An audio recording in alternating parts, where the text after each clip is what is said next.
देवोत्थान एकादशी का महत्व व कथा। धर्मराज युधिष्ठिर कहने लगे कि हे भगवान, मैंने कार्तिक कृष्ण एकादशी अर्थात रमा एकादशी का सविस्तार वर्णन सुना। अब आप कृपया करके मुझे कार्तिक माह के शुक्ल पक्ष की एकादशी के विषय में भी बतलाइए। इस एकादशी का क्या नाम है तथा इसके व्रत का क्या विधान है, इसकी विधि क्या है, इसका व्रत करने से किस फल की प्राप्ति होती है, कृपया यह सब विधान पूर्वक कहिए। भगवान श्री कृष्ण बोले, कार्तिक माह के शुक्ल पक्ष में तुलसी विवाह के दिन आने वाली इस एकादशी को विष्णु प्रबोधनी एकादशी, देव प्रबोधनी एकादशी, देवोत्थान देव उठव एकादशी, देव उठनी एकादशी, कार्तिक शुक्ल एकादशी तथा प्रबोधनी एकादशी भी कहा जाता है। यह बड़े बड़े पापों का नाश करने वाली है। इसका महात्म्य मैं तुमसे कहता हूँ, ध्यान पूर्वक सुनो। एक राजा के राज्य में सभी लोग एकादशी का व्रत रखते थे। प्रजा तथा नौकर चाकरों से लेकर पशुओं तक एकादशी के दिन अन्न नहीं दिया जाता था। एक दिन किसी दूसरे राज्य का एक व्यक्ति राजा के पास आकर बोला, महाराज, कृपया करके मुझे नौकरी पर रख लें। तब राजा ने उसके सामने एक शर्त रखी कि ठीक है, रख लेते हैं, किंतु रोज़ तो तुम्हें खाने को सब कुछ मिलेगा, पर एकादशी को अन्न नहीं मिलेगा। उस व्यक्ति ने उस समय हाँ कर ली, पर एकादशी के दिन जब उसे फलाहार का सामान दिया गया तो वह राजा के सामने जाकर गिड़गिड़ाने लगा, महाराज, इससे मेरा पेट नहीं भरेगा, मैं भूखा ही मर जाऊंगा, मुझे अन्न दे दो। राजा ने उसे शर्त की बात याद दिलाई, पर वह अन्न छोड़ने को तैयार नहीं हुआ। तब राजा ने उसे आटा, दाल, चावल आदि दिए।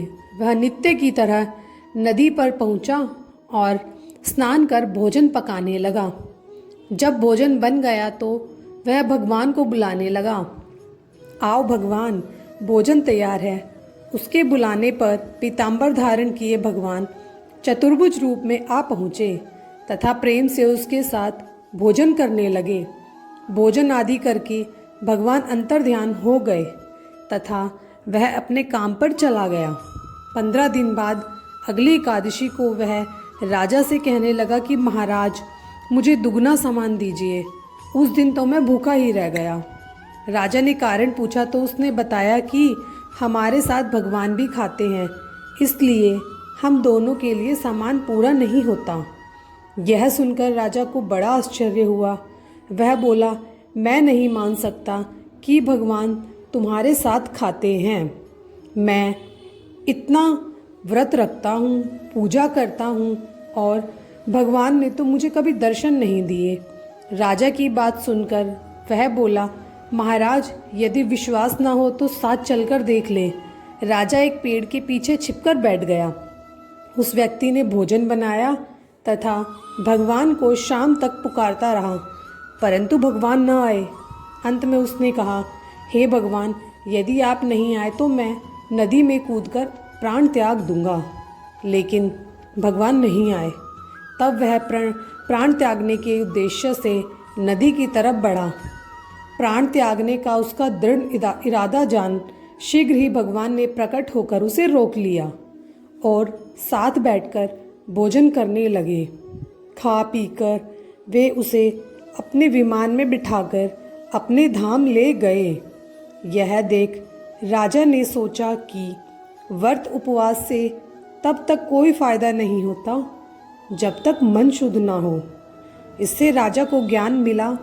वह भी मन से व्रत उपवास करने लगा और अंत में स्वर्ग को प्राप्त हुआ।